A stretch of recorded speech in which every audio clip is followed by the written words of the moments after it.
उस आदमी पर स्कूल के 4,80,000 चुराने का आरोप लगा था। सबूत उसके खिलाफ थे। लोगों ने उसे चोर कहा। उसकी नौकरी चली गई, उसका घर छूट गया और वह शहर छोड़कर चला गया। लेकिन 6 साल बाद एक 13 साल की लड़की को एक पुरानी रसीद मिली जिसने साबित कर दिया कि वह आदमी चोर नहीं था।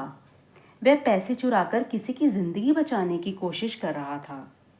लेकिन सवाल ये था, अगर उसने चोरी नहीं की थी तो उसने इतने साल तक खुद को निर्दोष साबित क्यों नहीं किया।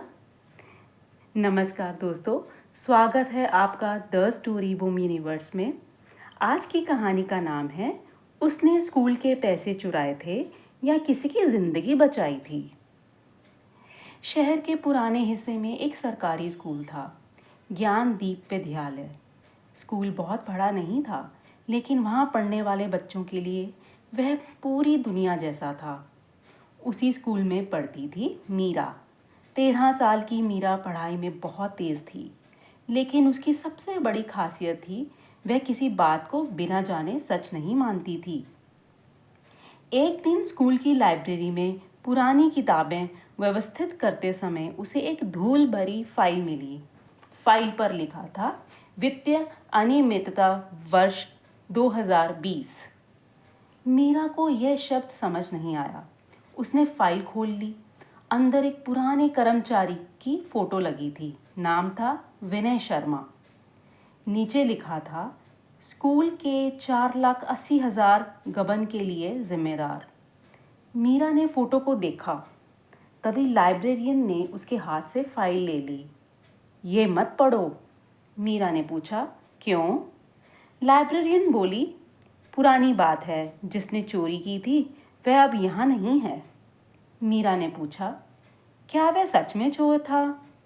लाइब्रेरियन ने कहा, सारे सबूत उसके खिलाफ थे, और फाइल बंद कर दी। लेकिन मीरा के मन में एक सवाल पैदा हो चुका था। अगर सबूत इतने साफ थे तो इस आदमी की आंखों में तस्वीर में इतना दुख क्यों है? उस शाम मीरा ने घर जाकर इंटरनेट पर विनय शर्मा का नाम खोजने की कोशिश की। कुछ नहीं मिला। अगले दिन वह स्कूल के पुराने स्टोर रूम में गई। वहाँ उसे एक पुराना रजिस्टर मिला।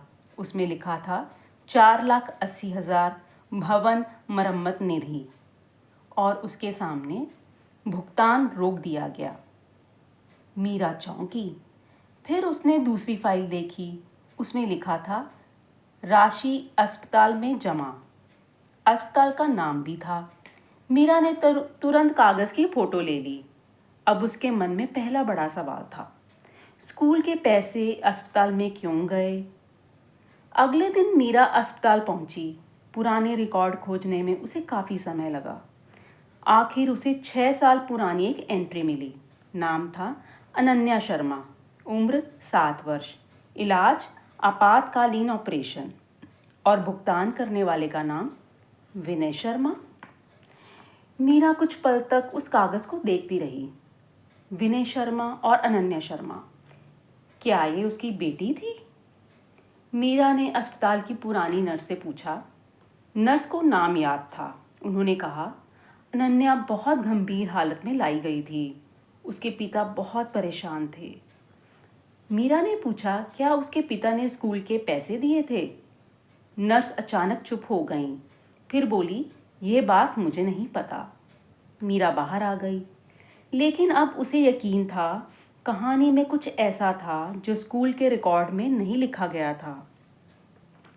उस रात मीरा ने स्कूल के पुराने चौकीदार बाबूलाल से पूछा, क्या आप विनय शर्मा को जानते थे? बाबूलाल ने तुरंत कहा, विनय बाबू? उनकी आंखों में पुरानी याद उतर आई। बहुत ईमानदार आदमी था। मीरा चौंकी। लेकिन स्कूल के पैसे? बाबूलाल ने सिर हिलाया। लोगों ने जो देखा वही माना, लेकिन मैंने जो देखा था वह किसी ने नहीं देखा। मीरा ने पूछा, आपने क्या देखा था? बाबूलाल ने चारों तरफ देखा, फिर धीरे से कहा, जिस रात पैसे गायब हुए थे विनय अकेला नहीं था। मीरा का दिल तेज धड़कने लगा। कौन था उसके साथ? बाबूलाल ने जवाब देने की बजाय कहा, पुरानी घंटी के पीछे देखो। अगली सुबह मीरा स्कूल की पुरानी घंटी के पास पहुंची। घंटी के पीछे एक छोटा सा कागज चिपका हुआ था।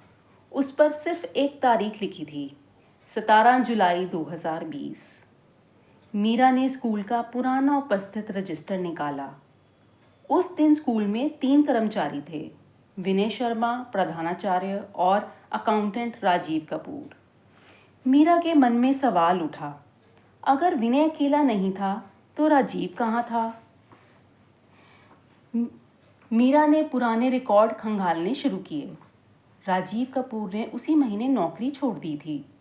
उसके बाद वह शहर से बाहर चला गया। मीरा ने बहुत कोशिश के बाद उसका नया पता ढूंढ लिया। वह अगले दिन उससे मिलने पहुंची। राजीव ने मीरा को देखते ही कहा, तुम विनय के बारे में पूछने आई हो? मीरा चौंक गई। आपको कैसे पता? राजीव कुछ देर चुप रहा, फिर बोला, क्योंकि मुझे पता था कि एक दिन कोई ना कोई सच ढूंढने ज़रूर आएगा। उसने एक पुराना लिफाफा निकाला। अंदर एक बैंक रसीद थी, 4,80,000 रुपये। पैसे स्कूल के खाते से निकले थे, लेकिन उन्हें विनय ने नहीं निकाला था। रसीद पर हस्ताक्षर राजीव के थे। मीरा ने पूछा, तो फिर विनय पर आरोप क्यों लगा? राजीव ने सिर झुका लिया, क्योंकि विनय ने कहा था कि वह सच सबको नहीं बताएगा। क्यों? राजीव की आवाज़ कांपने लगी, क्योंकि जिस पैसे से अनन्या का ऑपरेशन हुआ था, उन्होंने मीरा की ओर देखा। वह मेरी बेटी थी। मीरा स्तब्ध रह गई। राजीव ने बताया, उस दिन उनकी बेटी की हालत बहुत ख़राब थी। अस्पताल ने तुरंत ऑपरेशन के लिए पैसे मांगे। उनके पास पैसे नहीं थे। उन्होंने विनय से मदद मांगी। विनय ने स्कूल के पैसे देने से मना कर दिया, लेकिन उसी रात राजीव ने स्कूल के खाते से पैसे निकाल लिए। विनय को पता चला। वह चाहता तो राजीव को पुलिस के हवाले कर सकता था, लेकिन उसने ऐसा नहीं किया। उसने कहा, पहले बच्ची की जान बचाओ। अगले दिन स्कूल को पता चला कि पैसे गायब हैं। जांच हुई, सारे कागज़ राजीव के खिलाफ थे, लेकिन राजीव ने डर के कारण सच नहीं बताया। और जब स्कूल ने विनय पर शक किया, विनय ने भी कुछ नहीं किया। मीरा ने पूछा, आपने उसे बचाने के लिए अपनी नौकरी क्यों गंवा दी? राजीव ने आंखें झुका ली, क्योंकि उस दिन मेरी बेटी बच गई थी, लेकिन विनय की जिंदगी वह वाक्य पूरा नहीं कर पाया। मीरा ने पूछा, विनय अब कहाँ है? राजीव ने कहा, मुझे नहीं पता। 6 साल से उनसे संपर्क नहीं हुआ। मीरा ने पूछा, क्या अनन्या ठीक है? राजीव मुस्कुराया, हाँ, वह अब 13 साल की है। मीरा कुछ सेकंड तक उसे देखती रही। 13 साल? उसकी उम्र भी 13 साल थी। उसने पूछा, अनन्या कहाँ पढ़ती है? राजीव ने स्कूल का नाम बताया। मीरा के हाथ से कागज़ गिरते गिरते बचा। वह स्कूल था ज्ञानदीप विद्यालय। मीरा अगले दिन स्कूल पहुंची। प्रार्थना सभा में उसने एक लड़की को देखा, अनन्या। वही लड़की जो हर दिन अपनी कक्षा में सबसे आगे बैठती थी। उसे कुछ भी पता नहीं था। उसे ये भी पता नहीं था कि 6 साल पहले उसकी ज़िंदगी बचाने के लिए किसी दूसरे आदमी ने अपनी पूरी ज़िंदगी दांव पर लगा दी थी। मीरा ने प्रधानाचार्य से सारी बात बताई। प्रधानाचार्य ने पुराने रिकॉर्ड फिर से खोले और पहली बार स्कूल की आधिकारिक फाइल में लिखा गया, विनय शर्मा दोषी नहीं थे। लेकिन मीरा को चैन नहीं मिला। वह विनय को ढूंढना चाहती थी। कई दिनों की खोज के बाद उसे एक छोटा सा पता मिला। शहर से करीब 40 किलोमीटर दूर वहाँ एक छोटी सी दुकान थी। बोर्ड पर लिखा था, विनय स्टेशनरी एवं पुस्तक भंडार। मीरा अंदर गई। काउंटर के पीछे एक आदमी बैठा था। बाल सफ़ेद हो चुके थे, चेहरे पर थकान थी, लेकिन आंखें वैसी ही थी जैसी तस्वीर में थी। मीरा ने पूछा, क्या आप विनय शर्मा हैं? आदमी ने सिर उठाया। कुछ पल तक उसे देखा, फिर मुस्कुराया। हाँ। मीरा ने कहा, स्कूल ने आपको निर्दोष मान लिया है। विनय चुप रहे। मीरा ने पूछा, आपने इतने साल किसी को सच क्यों नहीं बताया? विनय ने एक किताब उठाई और धीरे से कहा, क्योंकि अगर सच बताने से किसी की ज़िंदगी टूट जाए तो कभी कभी चुप रहना भी एक कीमत होती है। मीरा ने कहा, लेकिन आपकी ज़िंदगी टूट गई। विनय मुस्कुराए, मेरी ज़िंदगी ख़त्म नहीं हुई। उन्होंने सामने रखी किताबों की ओर देखा। मैंने इन बच्चों को पढ़ते देखा है और मुझे लगता है अगर एक बच्ची की ज़िंदगी बचाने के बदले मुझे कुछ साल गलत समझा गया तो शायद कीमत बहुत बड़ी नहीं थी। तभी दुकान के बाहर एक कार आकर रुकी। राजीव कपूर उतरे। उनके साथ अनन्या थी। अनन्या विनय को देखते ही रुक गई। राजीव की आंखों में आंसू थे। उन्होंने कहा, जिस आदमी को मैंने दुनिया के सामने चोर बनने दिया उसी ने मेरी बेटी को जिंदगी दी। विनय कुछ नहीं बोले। अनन्या धीरे धीरे उनके पास गई। उसने पूछा, क्या आपने मुझे बचाया था? विनय ने मुस्कुराकर कहा, नहीं, तुम्हें तुम्हारे पापा ने बचाया। अनन्या ने सिर हिलाया, लेकिन पापा कहते हैं आपने उनकी मदद की थी। विनय ने कहा, तो फिर मुझे धन्यवाद मत देना। बस बड़ी होकर किसी ऐसे इंसान की मदद कर देना जिसे उसकी ज़रूरत हो। अनन्या ने उन्हें गले लगा लिया और उस पल 6 साल पुराना एक झूठ खत्म हो गया। तो इस कहानी की सीख ये है, किसी इंसान को सिर्फ उसके बारे में कही गई बातों से मत परखिए। कभी कभी एक इंसान दूसरों की गलती की सज़ा चुपचाप सह रहा होता है।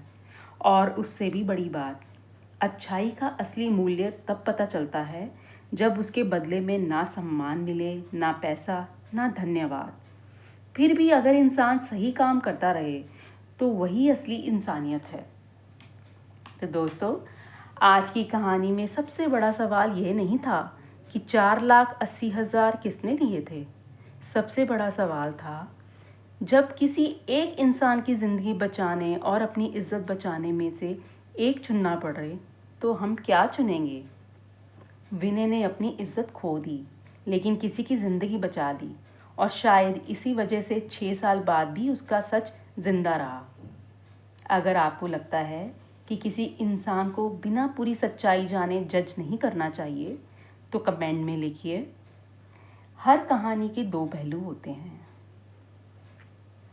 और द स्टोरी बूम यूनिवर्स को सब्सक्राइब करना मत भूलिए, क्योंकि अगली कहानी में हम फिर मिलेंगे एक नए किरदार, एक नए रहस्य और एक ऐसे अंत के साथ जिसे शायद आप आखिरी मिनट तक नहीं समझ पाएंगे।